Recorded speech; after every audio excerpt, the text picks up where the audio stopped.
Hello everyone! According to IMDb and other sources, today, December 16th, is the 40th anniversary of Saturday Night Fever. Now, it came out December 12th in New York City, but I believe it had a wide release today on December 16th of 1977. And yeah, on this Saturday, or Saturday night, depending when you're seeing this, the film turns 40. And Saturday Night Fever, for those who don't know, is one of the films, besides Mad Max, that inspired me to become a filmmaker. There was just something so captivating about the film, about the music from the Bee Gees, John Travolta. I first fell in love with this film when I saw it with my parents on HBO in 1999. You also had the release of Bee Gees One Night Only. I got into their music and I got into Saturday Night Fever. As you can see in this photo, I was very young. Yeah, I was one of those kids who just loved watching R-rated films. But a lot of the content of this film flew over my head, and I really kind of had a deeper appreciation and knowledge of the film when I was older.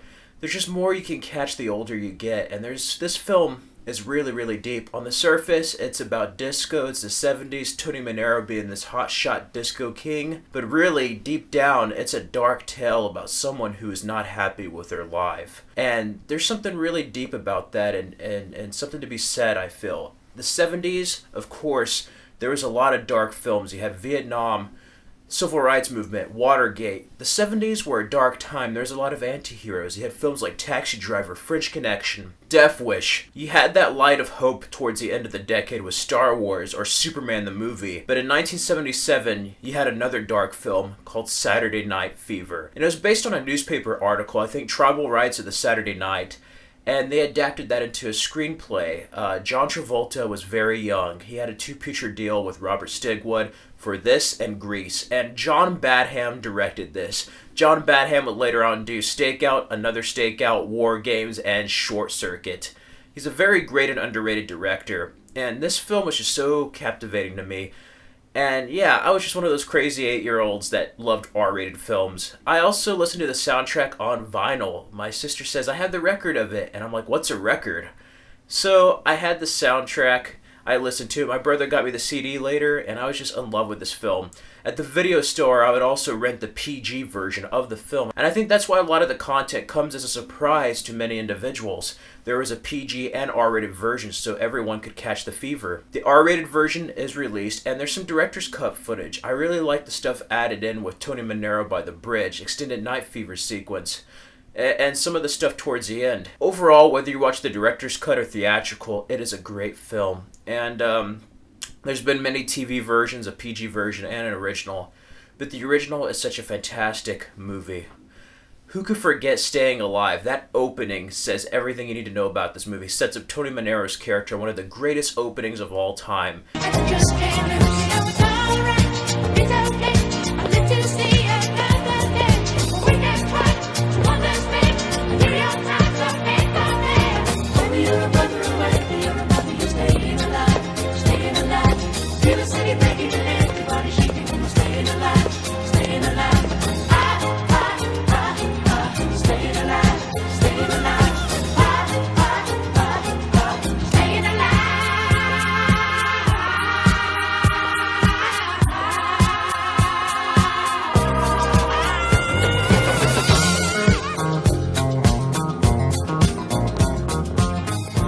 Hey, you guys do layaway? As long as it don't turn into a 20-year mortgage. All right, look. Put me down with $5 for that blue shirt in the window. Hold it for me. Hey, wait for your receipt. Please don't trust me. I just love everything about that opening. The soundtrack, you have Night Fever, You Should Be Dancing, More Than a Woman by the Bee Gees and the Tavars. I get to those in a bit. Then you have If I Can't Have You by Yvonne Elliman. Disco Inferno, Boogie Shoes. So much on the soundtrack. It's one of the best soundtracks, and it was actually the highest selling soundtrack album until Michael Jackson beat it with Thriller. If you want to know my in-depth movie review and thoughts, you can go to my second channel or the link below. I have a review of Saturday Night Fever and its sequel, Staying Alive. I did those when the 40th anniversary was released in Fathom Events in theaters about 7 months ago, but in this video I'm going to go over my favorite moments and what the film means to me. So again, that Staying Alive sequence is great. You get to see John Travolta's sister, his mother's at the paint store later, But you get to know everything you need to know about this character, and I like having this character. John Travolta, Tony Manero isn't really the best human being around, but he's human, and there's a certain level of like sympathy with him. Even though by today's standards, this could be considered a dark and just ugly movie. He could be an ugly character. There's something that's very relatable about Tony Manero. And I think we can all relate to like wanting a better life, you know what I mean? And there's something really great about John Travolta's performance in this. It was no accident that he was nominated an Academy Award for his performance in this. That whole night fever scene. I work all day and he touches my hair. I just love that scene. We just washed the hair. You know, I work on my hair a long time, and you hit it. He hits my hair. And just little things like that. But you also have a different thing with his father being laid off and his mother being the moneymaker. There's a shift there. And it really deals with the different politics, different race groups, and different things going on. This movie is so much deeper than what's on the surface of the disco and the music. And it's like a dark underbelly of Brooklyn, basically, in the 1970s. I love everything about this film. And you get to see how the youth was, you know, the sense of the country, really. The country didn't really have a sense of direction, so you get to see all these like young people just basically don't know where to go, and they just take it out on sex and drugs, and you get to see that in Saturday Night Fever. But I also love it when he's introduced to Stephanie, because she is kind of going through stuff herself. She seems like she has it all figured out. She kind of does, but she kind of hangs around with him to kind of reassure herself that she's on the right path. But more importantly, she's wondering what is Tony doing with his life, and she's kind of the catalyst for Tony getting out of his lifestyle, the endless cycle he is in now. And there's a great scene, two great scenes at the paint store. One where he gets a raise and he can't believe it. I just love that. He gets excited over a crummy $2.50 raise. It's $2.50. It ain't much. The important thing is the raise. I think that's really great. I'll tell you what, I'm going to give you $3.50, right? Next do week, not I'll have give you to, $3.50. I'll Mr. give you a Frisco. I dollar like the more. raise just Well, the way wait. it is. Shut up, will you? 4. I'll make it an even 4. Right. Never seen anybody so shit-ass happy over a crummy $2.50 raise. Wait a minute, you just said $4, didn't you? And there's a scene where he comes back after being fired, and he says, "Welcome back," and he's looking at all the people, and they've been there forever, and they're like old men. And in a way, Tony Manero kind of sees his future. But who could forget the "You Should Be Dancing" scene? Oh my god, probably the best dance scene in a movie. I just love it. That scene is just fantastic. You have the nanny in the background, but the widescreen. And I'm glad they kept those shots. John Travolta worked really hard on that, and the Bee Gees music, between the cinematography and everything, was really well done. You have some low-angle shots and stuff like that. It is iconic. I just love everything about it.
Yeah, that is such an awesome scene. I also really like the More Than a Woman scene by Tavares, where Stephanie and Tony are dancing. Such a great scene where it's like 2, 2, 3, 1, 2, and then they're just like holding on to each other. And you see like the camera. More than a woman.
He's not the best person towards her, but you can definitely feel some chemistry there. And one thing about this film, you get to see how he is with her, you get to see how he is with his friends, and it makes it feel like you're on the journey throughout this whole movie. It makes it feel like you experienced those things. The fight with the Barracudas was crazy, and Gus maybe not really being jumped by them. But you have that and the Bee Gees' More Than a Woman scene at the dance competition. Such a beautiful scene. Cross dissolves, different type of shots used. I just love everything about that. This is the only way that we should fly. This is the only way to go. And if I lose your love, I know I would die. I'll say you'll always be my baby. We can make it shine. We can take forever just a minute at a time. More than a woman.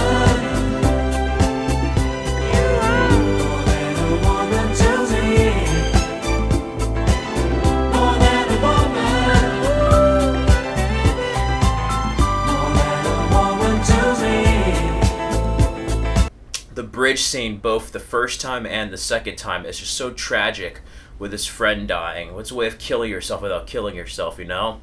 Such a tragic scene and very dark, and ultimately the breaking point for Tony leaving between that and Annette basically getting raped in the back of the car. Such a dark movie, but going back to Stephanie and Tony, I like their relationship there. You have that dance scene, but you also have the scene where he's helping her move, and they get to talk, and that bridge scene is such a heartfelt, deep, emotional scene. And that's where their chemistry really starts to work, because they kind of have certain reserved feelings about one another until that point of the movie. And with the director's cut, it kind of mirrors him wanting to escape was the bridge scene at the beginning. Saturday Night Fever is such a fantastic movie. On the surface, you have the disco music, the soundtrack, John Travolta's performance, the dancing, everything about it is so captivating. Just so stylized. I just love everything about it. But if you look at it on a deeper level, there's a deep, dark drama here. And I really like that. Certainly with class issues, you see the dancing contest and Tony feels it's rigged. The relationship with his parents.